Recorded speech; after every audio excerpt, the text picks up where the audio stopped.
कौने बदरा से कजरा चोरैलू, कौने फुलवा से खुशबू मंगैलू वे धानी, किए हो धानी।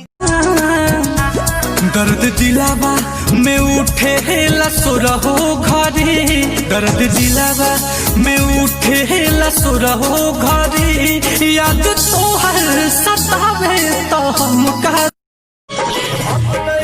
दिलवा काबू में, दिल धड़के रफ्तार में, आवो ना जल्दी से डार्लिंग अब हमारा यकबार। हम बन गाँव में आ तू बाडू टाउन में, हम बन गाँव में आ तू बाडू टाउन में, लागत जवानी कट जाई लॉकडाउन में।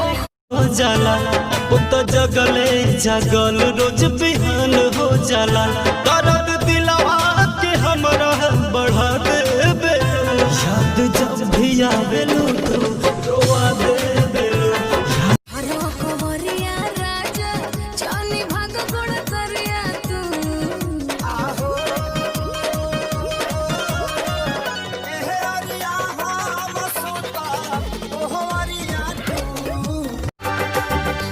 सहरिया से होई न बेचारी, हमारा से जाते फौजी तोहरे से लाड़ी।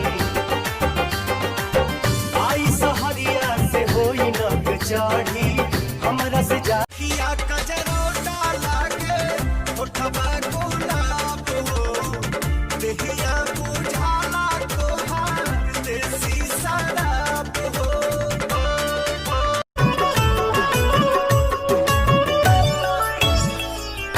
लोगवा के बतिया गई दिहल तो सही, देबू तू